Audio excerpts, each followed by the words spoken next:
கர்த்தருக்கு ஒரு மனிதன் பயப்படுகிறான், மரியாதை செலுத்துகிறான், கர்த்தரை வாழ்க்கையில முதல்ல வைக்கிறான் என்றால் அதான் வேதம் சொல்லுகிறது ஞானத்தின் ஆரம்பம் சொல்லப்படுகிறது. ஏசாயா 29:13. இந்த ஜனங்கள் வாயினாலே என்னிடத்தில் சேர்ந்து தங்கள் உதடுகளினால் என்னை கனம் பண்ணுகிறார்கள், அவர்கள் இருதயமோ எனக்கு தூரமாக விலகி இருக்கிறது. அவர்கள் எனக்கு பயப்படுகிற பயம் மனுஷராலே போதிக்கப்பட்ட கற்பனையாக இருக்கிறது. அவர்கள் தேவனுக்கு மரியாதை கொடுக்குறாங்க, பயப்படுகிறாங்க, இருதயம் தூரமாக இருக்குது. வாயில் ஆண்டவரை நல்லா புகழ்கிறாங்க, வாயிலிருந்து வருகிற வார்த்தைகள்லாம் ஆகோ ஓகோன்னு தான் இருக்குது. ஆனால் இருதயம் அவரை விட்டு ரொம்ப ரொம்ப டிஸ்டன்ஸில் இருக்குது. ஏன் டிஸ்டன்ஸில் இருக்குன்னா, மெய்யான மரியாதை இல்லை, தேவனை குறித்த தவறான பயம் சொல்லிக் கொடுக்கப்பட்டிருக்கிறது. தேவனை குறித்த தவறான பயம் இருந்ததென்றால் உங்கள் இருதயம் அவர்கிட்ட போகவே போகாது. ஆனால் தேவன் அன்பாக இருக்கிறார், நேசிக்கிறார், அளவு கடந்த விதத்தில் நேசிக்கிற அப்படின்னா குமாரனே கொடுத்துருக்கிறாங்கிற உணர்வு இருந்ததென்றால் இருதயம் தூரமாக போகவே போகாது. இருதயம் அவர்கிட்ட க்ளோஸ் ஆகி தான் வரும். இயேசு பூமியில் இருக்கும்பொழுது தேவனை காமித்தார், அன்பாகவே காமிச்சார்.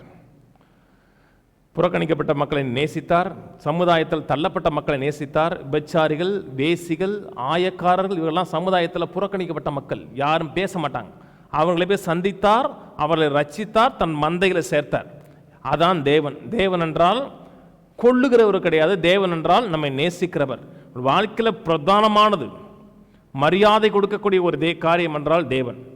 தேவனுக்கு கொடுக்கக்கூடிய மரியாதை பயபக்தி இருந்ததென்றால் வேற எந்த பயமும் யாரை குறித்தும் தேவையில்லை. மரணத்தை குறித்தும் பயம் இருக்காது, தீர்க்காயுசா இருக்கலாம். வியாதியை குறித்தும் பயம் இருக்காது, மனிதர்களை குறித்தும் பயம் இருக்காது. தேவனை குறித்த சரியான பயபக்தி இருந்ததென்றால் வாழ்நாள் முழுவதும் டோட்டல் சந்தோஷமா வாழ முடியும். சங்கீதம் 128. கர்த்தருக்கு பயந்துன்னா கர்த்தருக்கு மரியாதை கொடுக்கிறது, கனப்படுத்துகிறது, கர்த்தரை முதல்ல வைப்பது, தேவனை சார்ந்து வாழ்வது.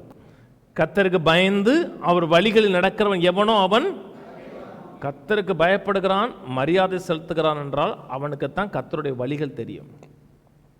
கர்த்தருக்கு மரியாதை செலுத்தாதவனுக்கு கர்த்தருடைய வழிகள் தெரியவே தெரியாது. ஒரு மனிதன் கர்த்தரை மதிப்பு கொடுக்குறான், மரியாதை கொடுக்குறான், தேவன் தான் முதல் நினைக்கிறான் என்றால் அவன் கர்த்தருடைய வழிகள் தெரியும். அவன் பாக்கியமான ஆசீர்வதிக்கப்பட்டவனாக இருப்பான்.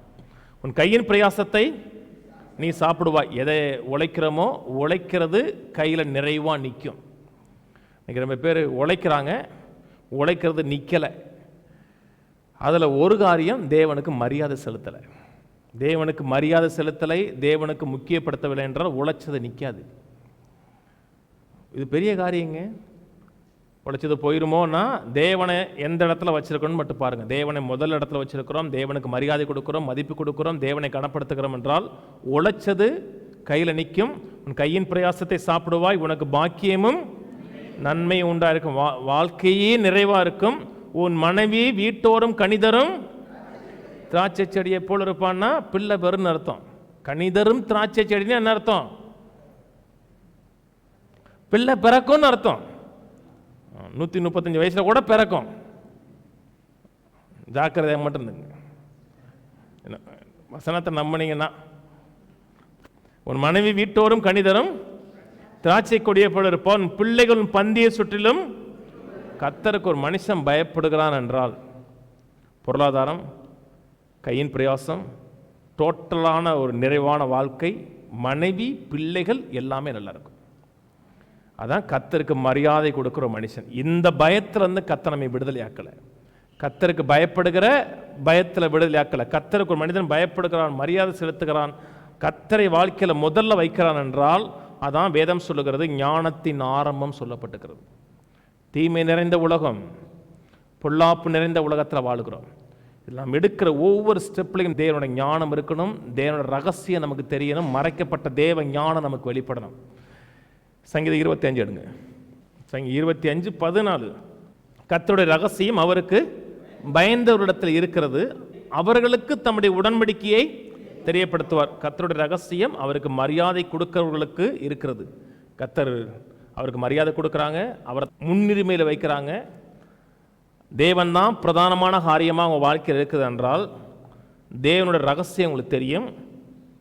அவருடைய உடன்படிக்கையை வெளிப்படுத்துவார். தேவனுடைய தயவு, தேவனுடைய அனுகூலம், தேவனுடைய காருண்யம் வாழ்க்கையின் பங்காக இருக்கும்.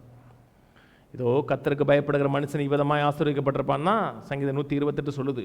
ஒரு மனிதன் கர்த்தருக்கு பயப்படுகிறான், மரியாதை கொடுக்கிறான், முதல்ல வைக்கிறான் என்றால் தீமை நிறைந்த உலகத்தில் எந்த காரியத்தை எப்போ ஸ்டெப் எடுத்து வைக்கணும் கரெக்டாக அவனுக்கு தெரியும்.